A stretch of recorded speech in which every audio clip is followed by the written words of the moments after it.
এখানে আমার হাতে এই যে বেশ কিছু বই এবং হ্যালো বন্ধুরা, আসসালামু আলাইকুম। আজকের ভিডিওটা একটু ব্যতিক্রম হবে। সচরাচর সবাই বই পড়ে, বই রিভিউ দেয়, অথবা নতুন বই কিনলে সেটা আনবক্সিং ভিডিও করে, কিন্তু আমার এটা কোনো আনবক্সিং ভিডিও না, আবার বইও পড়ি নাই। কিন্তু বইটা হচ্ছে যে কি কি বই পড়বো সেগুলোর একটা সম্ভাব্য লিস্ট করেছি এবং সেগুলো আপনাদের সাথে শেয়ার করব। প্রথম বইটা হচ্ছে অরুণ কুমার বিশ্বাসের ডাকাতের আখড়া। তো আমি বেশি কিছু বলবো না, এটা সম্ভবত একটা থ্রিলার টাইপের বই হবে, তাই এটা নিয়ে আর বিস্তারিত না বলি। যখন এটা পড়বো বেশি ভালো লাগলে তাহলে এটা নিয়ে একটা রিভিউ বানাবো। 2 নম্বর বইটা হচ্ছে একটু ইন্টারেস্টিং এবং মোস্ট ইন্টারেস্টিং, নিশি মিয়া সমগ্র। যারা এটা পড়েছেন তারা জানেন এটা খুবই হরর টাইপের, ভৌতিক অনেক গল্পের বই। তো 1 মাসে আমি এটা পড়তে পারবো কিনা এটা একটা সন্দেহের ব্যাপার থাকতে পারে। না, আমার টার্গেট হচ্ছে, এখানে দেখাই, এই যে উপরে আছে 5টা গল্প, দুঃখিত, উপরে আছে 5টা উপন্যাস আর নিচে বেশ কয়েকটা গল্প। তো এই বইটা থেকে উপন্যাসগুলো আমি আপাতত পড়বো না, আমি ছোট ছোট গল্পগুলো আগে এটার থেকে পড়ে এটার গল্পটার ব্যাপারটা একটু আইডিয়া নিতে চাই। আর এটাতে খুবই হরর, মানে ভয়ঙ্কর ভয়ঙ্কর কিছু অলঙ্করণ আছে যেটা দেখে বোঝা যায় যে এটার ক্যারেক্টারগুলো কতটা হরর টাইপের গল্প হতে পারে। তো আমি এখান থেকে গল্পগুলো পড়বো, নিশি মিয়া সমগ্র। এরপরে 3য় বইটা হচ্ছে বাপ্পি খানের অন্ধকার সিরিজের প্রথম বইটা, হার না মানা অন্ধকার। তো এটা নিয়ে আর কি বলবো জানি না, কারণ এটা পড়ার পরেই বাকিটা বলতে পারবো। এটা বাপ্পি খানের একটা অন্ধকার সিরিজের বইয়ের প্রথম বই। তার পরবর্তী বইটা হচ্ছে বিমল কুমার সমগ্র। এটা বেশ মোটাসোটা, হয়তো আমি এটা পুরোটা পড়বো না, কিন্তু এটার মধ্যে 10-12টার কাছাকাছি উপন্যাস আছে। তো সেখান থেকে আমার প্রায় 10টা আছে, তার মধ্যে থেকে আমার প্রথম 3টা পড়া হয়ে গেছে। তো এগুলো নিয়ে হয়তো রিভিউ আসবে, কারণ আমি এগুলো ভিডিও বানিয়ে রেখেছি। এই যে 3টা পড়া হয়ে গেছে, তো চেষ্টা করবো এখান থেকে অন্তত একটা উপন্যাস পড়ার জন্য। এটা হচ্ছে বিমল কুমার সমগ্র, কিশোরদের জন্য অ্যাডভেঞ্চার সিরিজের মতো। আর এই হেমেন্দ্র কুমার রায়ের বড়দেরও একটা সমগ্র আছে, যেটা হচ্ছে জয়ন্ত মানিক সমগ্র, ওইটা একটু গোয়েন্দা টাইপের। তো এইটা হবে।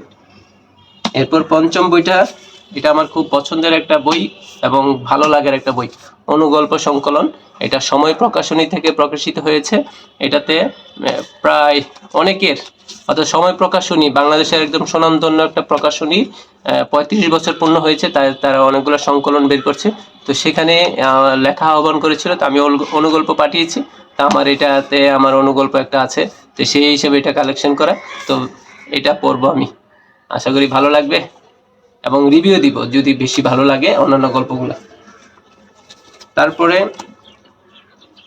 6ষ্ঠ বইটা হচ্ছে ইকবাল খন্দকারের বুতুরে বটগাছ।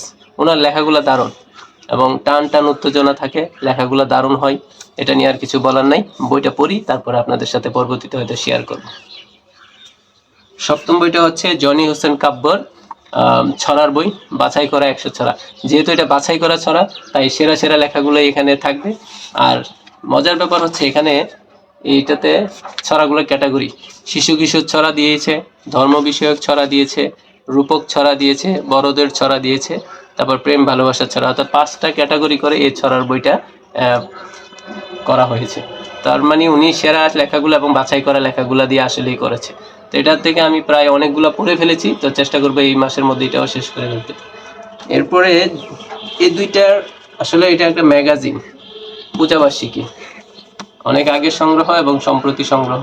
তো এটার মধ্যে থেকে সবগুলো গল্প পড়ে ফেলেছি। তো আমার ইচ্ছা আছে এই গল্পগুলো নিয়ে একটা রিভিউ ভিডিও বানাবো, যে এখানে গল্পগুলো কেমন হয় বা কেমন লেগেছে, কোনটা ভালো লেগেছে। আর উপন্যাস পড়ে ফেলেছি এখান থেকে 2টা, তো সেগুলো আর নাই বলি, কিন্তু এখান থেকে পড়ার চেষ্টা থাকবে, একটা উপন্যাস অন্তত পড়বো। আর এটা একদম নতুন ধরা হয় নাই, অনেক দিন পড়েছিল, প্রায় 2 বছর আগের একটা পূজাবার্ষিকী। তো এটা থেকে গল্প, কমিক্স যেটাই পারি, মোট কথা এই মাসের মধ্যে কিছু একটা পার্ট বা কিছু একটা শেষ করবো এটা থেকে। তো এই ছিল আমার 9টা বইয়ের সামারি।